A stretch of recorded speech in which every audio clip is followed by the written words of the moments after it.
My daughter-in-law thought no one saw her beating me until I showed the video at a family gathering. It started slowly. That's the part I can't get over. The gradualness of it. The way it slipped into my life, like cold seeping through a window left slightly open. You don't realize how much you're letting in until it's already settled in your bones. The first time Chelsea snapped at me, we had just moved in together. It was meant to be temporary. After my hip surgery, my son Daniel said I shouldn't live alone while recovering. He insisted. Chelsea smiled and agreed. Of course she can stay, she said, that polished voice of hers warm and smooth. She's family. That was 4 months ago. Hold on a moment before we move forward. Let us know where in the world you're watching from. And if you're loving these stories, don't forget to hit subscribe. Tomorrow's episode is going to be absolutely mind-blowing. She wasn't like that when they were dating. Back then, she was always laughing at my stories, helping me with groceries, asking me about the old photos on my wall. After they got married, she still kept up the kindness, at least on the surface. But I noticed how quickly she changed the subject when I spoke, how she never let Daniel stay alone with me for too long, how her tone got sharper when it was just the two of us. Still, I told myself she was just adjusting to married life. I didn't want to start a war over little things, but they weren't little things. One morning, I asked her if she could help me reach the coffee filters on the top shelf. She sighed like I had asked her to carry me up a mountain. God, Helen, can't you at least try? You're not completely useless, are you? My mouth opened, but nothing came out. She was already walking away. Later, when Daniel got home, she kissed him and told him I had a good day. I sat there, my hands shaking, wondering what kind of day it was when someone called you useless. Then came the pushing. Chelsea didn't hit me like in a movie. It wasn't dramatic. It wasn't loud. It was quiet and cruel. A shove when I was in the way. A gentle grip on my arm that left bruises. Once, she bumped into me deliberately while I was holding a plate. It shattered, and she stood there, blaming me while I tried not to cry. You're so clumsy, Helen. This is why we can't have anything nice. I tried to tell Daniel. I really did. He blinked at me like I was speaking another language. Chelsea said it was an accident, Mom. She told me you've been kind of confused lately. Maybe you're just misinterpreting things. That was the moment I realized something worse than being mistreated, not being believed. He changed the subject, told me he'd get us tickets to see a movie that weekend. I nodded. I don't even remember which movie it was. That night, I sat on the edge of the guest bed and stared at the bruise on my forearm. I touched it, not because it hurt, but to remind myself it was real. After that, I stopped trying to explain things. I stayed quiet. I kept to myself. I smiled when I needed to and avoided eye contact with her as much as I could. But it got worse. It always does. She didn't hit me every day. But she found other ways to remind me of my place. She accidentally gave me expired food. She moved my walker so I couldn't reach it in the morning.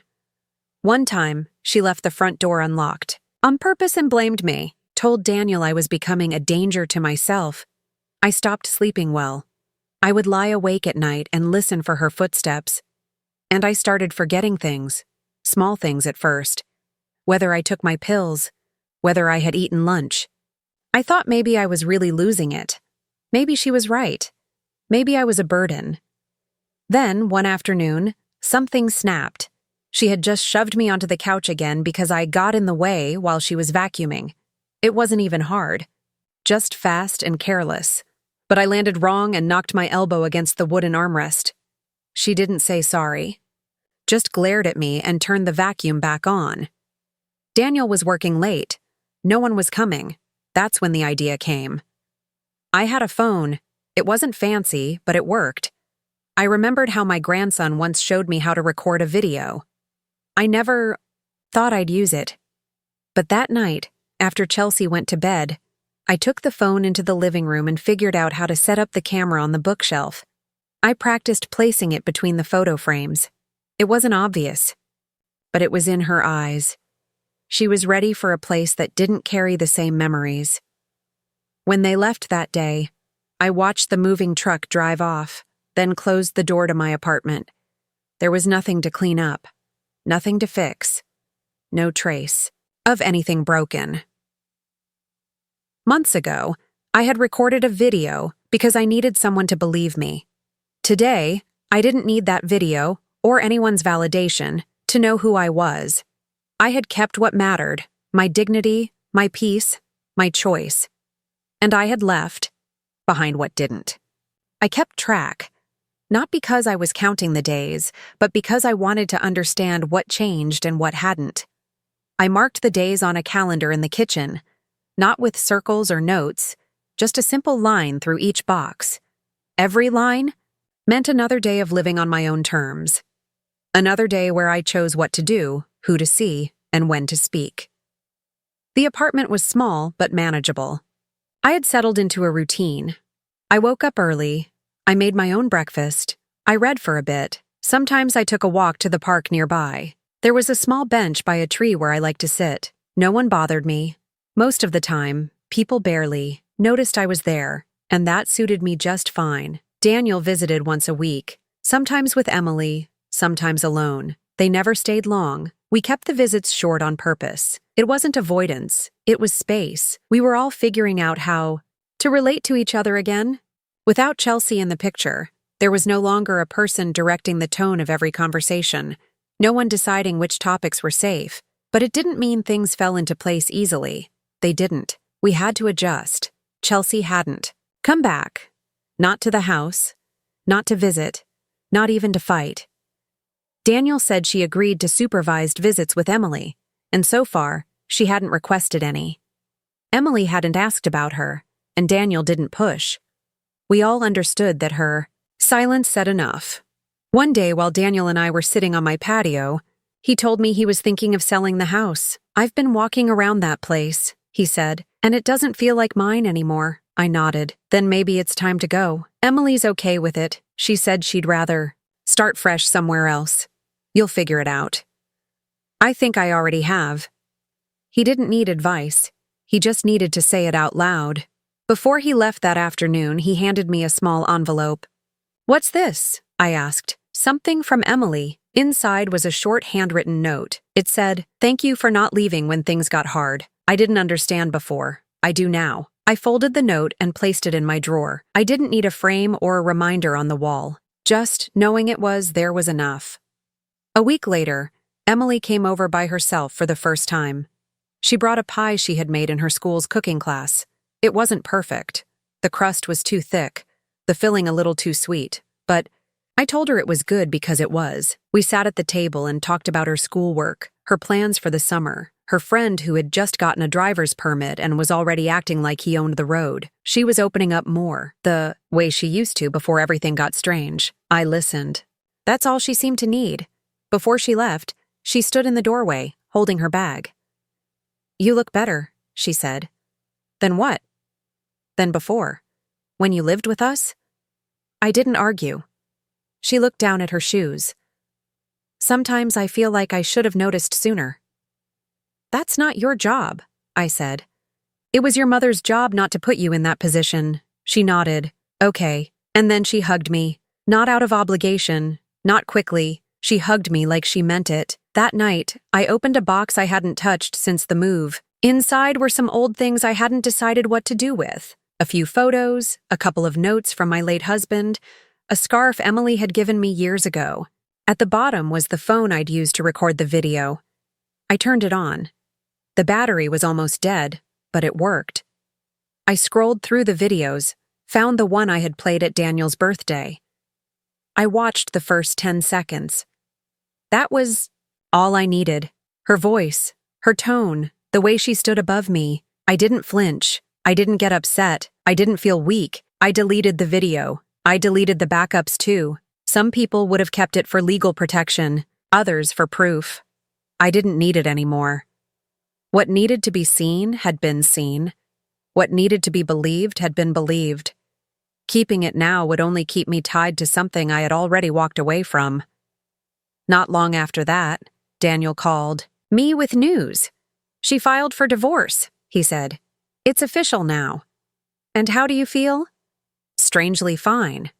I guess that's the best you can hope for. I guess so. A few weeks later, I helped Emily pack her things.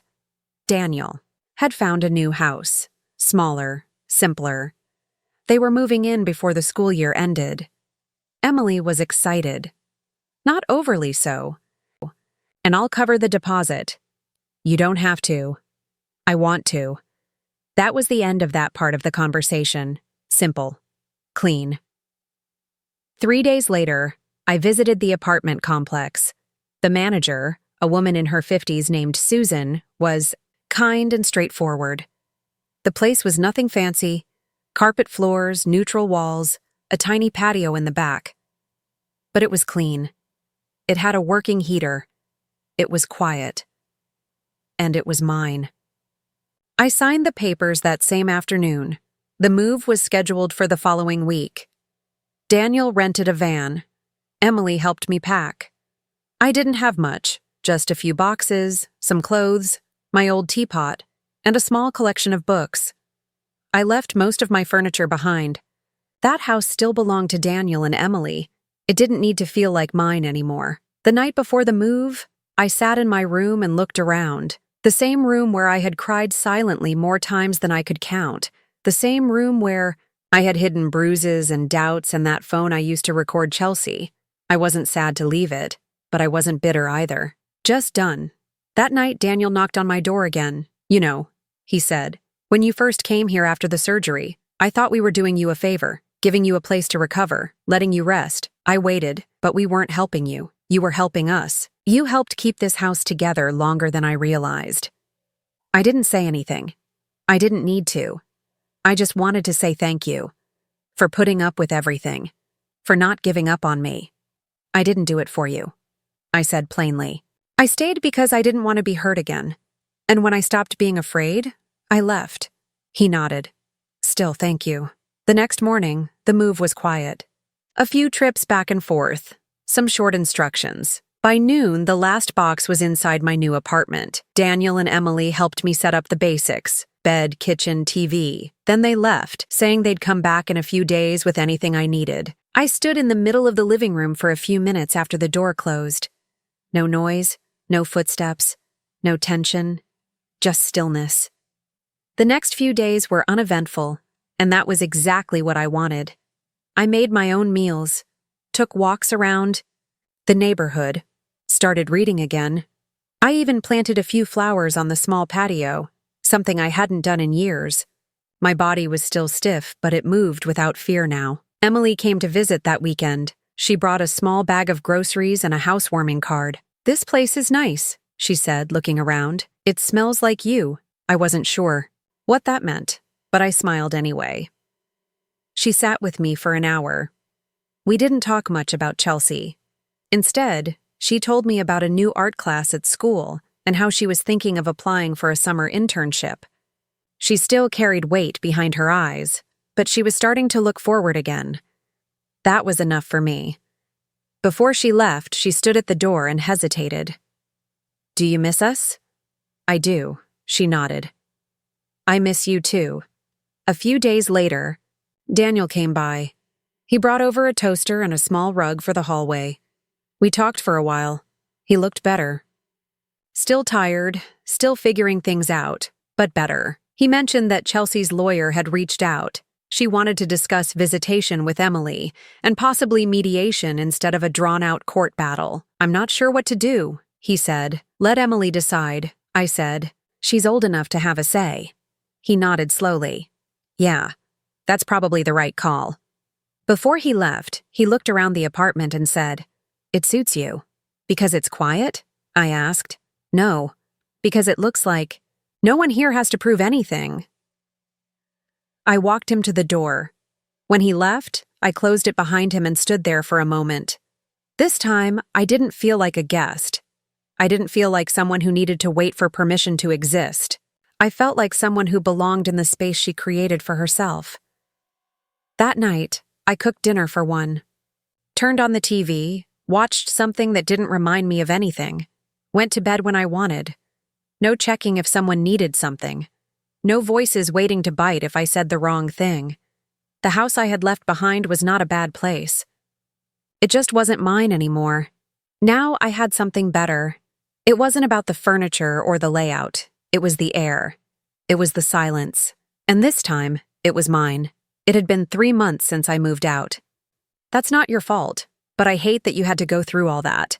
I'm still here, I said. That you are. The next day, I got a call from someone unexpected. Chelsea's sister, Renee. She had always been polite with me, distant but civil. We had never really talked beyond birthdays and holidays. I wasn't sure why she was calling now. "Hi, Helen," she said, her voice low. "Do you have a minute?" "I suppose. I wanted to say I saw the video. Emily sent it to me. I didn't respond. I didn't know where this was going. I don't know what to say. I don't know why Chelsea. I didn't know it was that bad." "She hid it well," I said. Renee exhaled. "I've been thinking about calling Daniel, but I figured I'd check with you first. I don't want to make things worse." "He's not looking for an apology," I said. "Neither am I. But if you have something to say it to him." "I will," she said. "And Helen?" "Yes?" "I'm sorry. Truly. I wish I had paid more attention." That evening, Daniel told me Renee had called. He didn't say much about the conversation, only that it was short and awkward. But he appreciated that she reached out. She said she didn't want to excuse Chelsea, he said, just wanted to acknowledge it. "Sometimes acknowledgement is enough," I said. "Is it?" he asked. "For me, it is." That weekend, Daniel and Emily went out for a few hours. Just the two of them. They went to a bookstore, got lunch, and came home with a board game and a scented candle that Emily picked out. When they got back, Daniel looked lighter. Emily smiled more. It wasn't fixed, but it was something. That night, Daniel knocked on my door. He had a folder in his hands. "I filed the paperwork," he said. "It's happening." I took the folder and looked through it. Official forms, legal language, a few handwritten notes. "You're sure?" I asked. He nodded. "I can't live like that again, and I can't let her come back into this house." "You don't need my approval." "I'm not asking for it," he said. "I just wanted you to know." He paused before leaving. "And thank you, Mom, for staying, for not giving up." I watched him walk away. I sat with the folder for a long time after that. It was just paper, ink, and signatures, but it meant something more. It meant that Daniel wasn't just reacting anymore. He was choosing. In the following days, I started thinking about moving out, not because I felt unsafe anymore, not because I didn't love my son or my granddaughter, but because I had started to feel ready. I wasn't stuck anymore. I wasn't just surviving under someone else's roof. I had choices now. I hadn't felt that in a long time. I mentioned it to Daniel a few days later. "Not immediately," I said, "but I'm starting to look." He looked surprised. "You don't have to rush." "I'm not," I said. "I just think I want something of my own again." He nodded. "Whatever you need, you deserve that." It wasn't a big moment, but it was clear. The video had changed everything, but it wasn't the end of the story. It was the beginning of something else, something slower, quieter, but steady.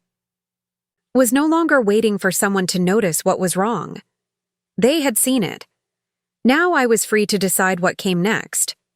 It took me exactly 13 days to decide. I was going to leave. Not because I wasn't welcome anymore, not because things were bad, but because they were finally better, and that made it easier to go. When you live in survival mode for long enough, peace can feel like a stranger. But I had started to recognize it. The quiet in the house wasn't tense anymore. Daniel wasn't avoiding me. Emily wasn't withdrawn. And I wasn't scared to leave my room. I wanted to leave on my own terms, not because someone forced me out, not because I was running, but because I was ready to live again, on my own, in a space that was mine. The morning I told Daniel, I waited until after breakfast. He was in the kitchen, sipping his second cup of coffee, scrolling through his phone. Emily had already gone to school. The dishwasher hummed in the background. "I've decided," I said. He looked up. "I'm going to move out. I already spoke to a realtor." Daniel stared at me for a second. "Where?" "There's a small apartment building not far from here. 1 bedroom, ground floor, quiet." "Are you sure?" "Yes." He didn't try to talk me out of it. That mattered more to me than I expected. He just nodded and said, "Okay, but we'll help you move." Just forks against plates and the sound of people trying to figure out where they stood with each other.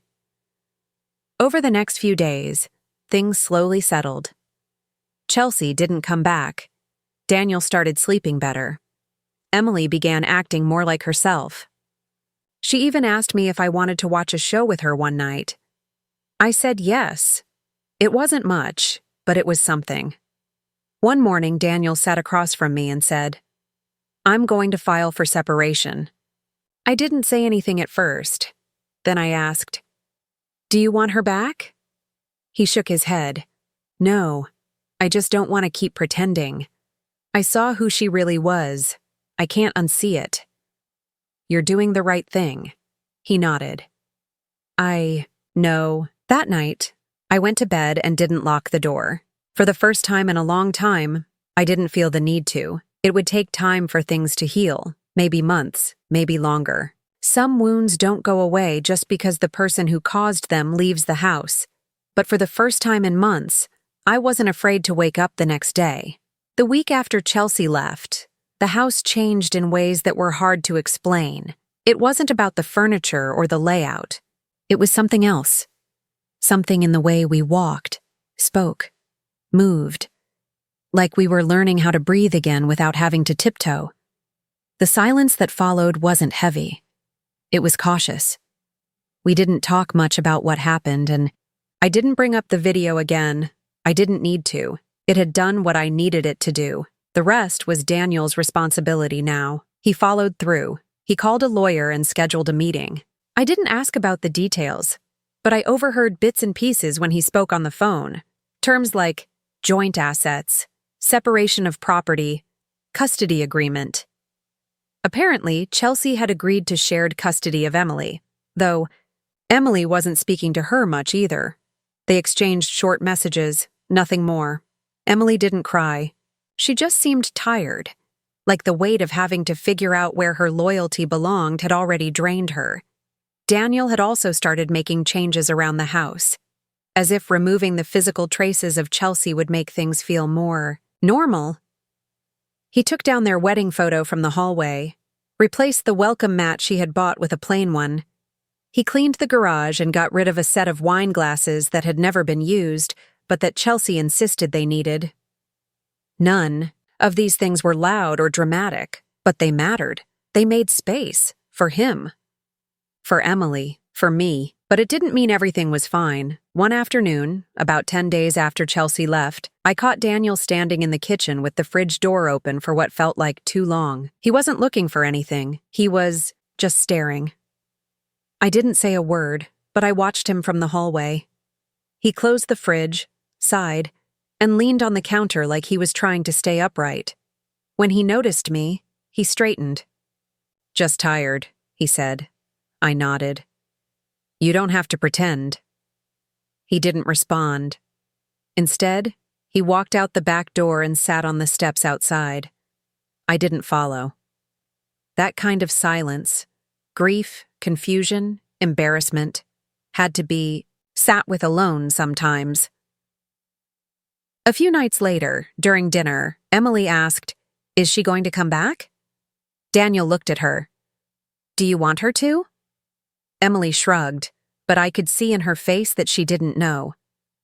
"I don't know. I mean, she's my mom." Daniel's voice was careful. "She'll always be your mom.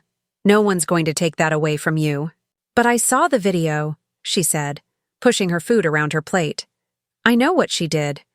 "I know," Daniel said. I didn't say anything. It wasn't my place to fix how Emily felt about her mother.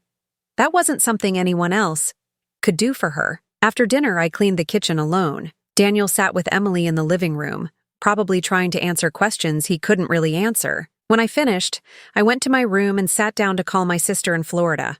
I hadn't spoken to her since before the birthday incident. "Hey, Helen," she answered. "Everything okay?" I paused. "Things are different now." She didn't ask right away. She waited. I told her about the video, about Chelsea, about how Daniel finally saw it, about how Emily was stuck in the middle. I didn't raise my voice or cry. I just said what happened. My sister was quiet for a moment. Then, she said, "I wish you had told me sooner." I didn't know how. She sighed. Just leaned against the counter and stared at the floor. "She left around midnight," he finally said. "Didn't say where she was going, just packed a bag and left." I didn't respond. I waited. "I didn't believe you," he continued. "I thought maybe you were exaggerating. That maybe she was just under stress, and that you were taking it personally. I didn't want to see it." He looked up at me. "But watching that video, I saw it. All of it." I nodded. "I didn't say, 'I told you so.' I didn't say anything. 'I should have protected you,'" he said.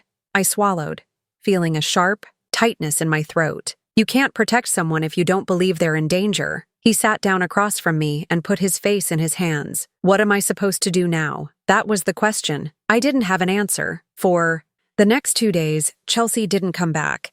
Daniel didn't call her, at least not in front of me. Emily didn't show up either, but she sent a message. "I'm staying with Aunt Nora for a while. I need some space." I didn't blame her. She was still young, and everything that happened, seeing her mother in that video, must have scrambled everything she thought she knew. Daniel stayed quiet most of the time. He cooked simple meals, cleaned up the kitchen, even asked me once if I needed help with the laundry. I didn't know what to make of his sudden shift in behavior. Guilt? Shock? Or just trying to cope with the collapse of his marriage? On the third day, Chelsea texted him. I was sitting in the living room when his phone buzzed. He read the message and sighed. "She wants to talk," he said, not looking at me. I stared at the television, which was turned off. "I'm not sure if I should meet her," he added. "That's your choice," I replied. Daniel paced the living room, glancing at me every few minutes like he was waiting for me to give him permission. I didn't. It wasn't mine to give. "She says she's sorry," he said quietly. I turned my head. "Did she say that to me?" He didn't answer. Instead, he went outside, sat on the porch, and made the call. I could hear his voice through the window, but not the words. His tone stayed level. No shouting, no crying, just long pauses and short sentences. When he came back in, he looked more drained than before. "She wants to come get the rest of her things," he said. "Tomorrow." I nodded. "Fine. She asked if you'd be gone when she comes." I stared at him. "Do you think I should be?" He didn't answer right away. "No," he said eventually. "No, I don't."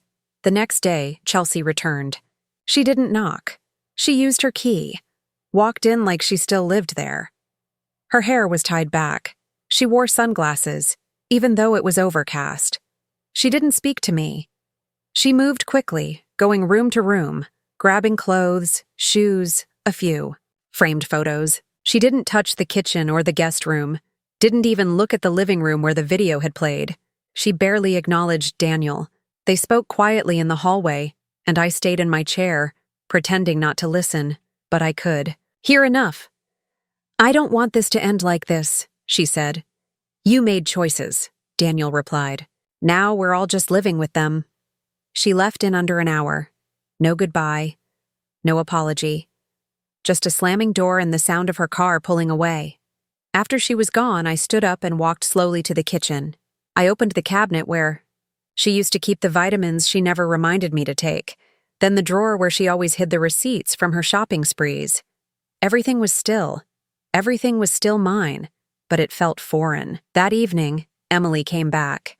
Daniel had told her Chelsea had moved out. She didn't ask many questions, just gave me a long, unsure look. I made tea. I didn't push her to speak. Eventually, she sat down at the table with me. "I didn't know she was like that," she said. "I thought you were just grumpy." I smiled a little. Maybe I was. But you didn't deserve it. No one does. She stared into her cup. I don't know what to think about her now. I mean, she's my mom. But what she did… She stopped. I don't get how she could treat you like that. I didn't have an answer for that either. Do you hate her? She asked. No, I said. But I won't pretend she didn't. Hurt me. Emily nodded slowly. I guess that's fair. Daniel came in with a grocery bag. The three of us had dinner in silence. No music, no conversation. I thought it was time to show something real. Something I've been holding on to for a while. I didn't look at Chelsea. I didn't need to. I walked toward the laptop and handed the USB to Daniel. Can you play this? He hesitated. What is it? Just play it, I said. He plugged it in and clicked the file. The first few seconds were quiet. A still frame of the living room, taken from the shelf across the room. Some people squinted, confused. Then came the audio. The slap of the remote hitting the ground. Chelsea's voice, unmistakable. You're deaf and useless. Can't even hear anymore? Maybe we should put you in a home after all. No one spoke. The video kept going. Another clip. Chelsea standing over me, yanking the blanket off my legs, her face twisted with disgust. Another clip. Her calling me a burden. Telling me I was lucky she hadn't put me in a facility already. Daniel looked like he had been punched in the stomach. Chelsea stood frozen, her mouth slightly open, her hands shaking at her sides. This is out of context, she said finally. It's edited. It's not what it looks like. It's exactly what it looks like, I said. My voice was calm, flat. And there's more. That was just what I could fit in one file. Emily stood up from the couch. Her face was pale. Did you really say that to her? Chelsea turned to her. She's making it up, Emily. She's been confused for months. You know how she forgets things. Daniel cut her off. Stop. His voice was low, but everyone heard it. Chelsea's mouth opened again, then closed. She looked around the room, at the shocked faces of Daniel's relatives, at Emily's expression, at me. Her mask had finally slipped, and for once she had no place to hide. Daniel stood up slowly. He didn't look at me. He just stared at the frozen image on the TV screen. When was this? 3 weeks ago, I answered. But it's been going on for longer than that. He nodded, just once, then walked into the kitchen without a word. I heard the sound of a cabinet opening, then closing. He didn't come back. Chelsea stayed frozen in place. A few of the guests awkwardly cleared their throats, stood up, grabbed their jackets. Emily looked between me and her mother, then walked to the door and left without saying anything. One by one, they all left. The room emptied, the cake untouched. When I finally sat down, I felt something I hadn't felt in months. Relief, not victory. Not triumph, just relief. Later that night, Daniel knocked on my bedroom door. I opened it and saw his face, tired, red around the eyes. I'm sorry, he said. I didn't see it. I didn't want to see it. I nodded. I know. She's gone, he added. Took a suitcase. Said she was staying with her sister. I didn't ask anything else. We sat in silence for a few minutes. Then he said, I should have believed you. I wasn't sure I believed myself for a while, I said. He shook his head. No one should ever treat you like that. I looked at him. Then don't let it happen again. I won't, he said. He got up and left. I closed the door and locked it, not because I was afraid, but because I could. That night I slept with the window open. The house was quiet. The video had played less than 5 minutes, but those 5 minutes changed everything. The morning after the birthday gathering, the house was still. Too still. No clatter in the kitchen, no television echoing from the living room, no sound of Chelsea's heels on the hardwood floor. I didn't hear Daniel either, just the hum of the refrigerator and the faint creak of the old pipes. I got out of bed slowly, still sore from the tension of the night before. The sun was out, but the house felt dim. I walked to the kitchen. The garbage can was overfilled, dishes piled in the sink. and one of the chairs was knocked slightly out of place, as if someone had left in a hurry and hadn't cared to clean up. The silence was uncomfortable. I poured myself a cup of cold coffee and sat down at the table, trying to figure out how I felt. Part of me expected to feel better, lighter. But the truth was, I just felt tired. Not just physically, exhausted in a deeper way. I had carried something for too long, and now that I had dropped it into everyone's lap, I didn't know what to do next. Daniel came into the kitchen about 30 minutes later. His face looked like he hadn't slept at all. He poured himself a cup of coffee, didn't speak for a while. It wouldn't catch everything, but maybe it would catch enough. The next few days, I recorded. I didn't tell anyone. Not even my sister, who called once a week from Florida. I didn't know what I would do with the footage. I just knew I needed to have it. For me. To prove to myself I wasn't imagining things. On the third day, it happened again.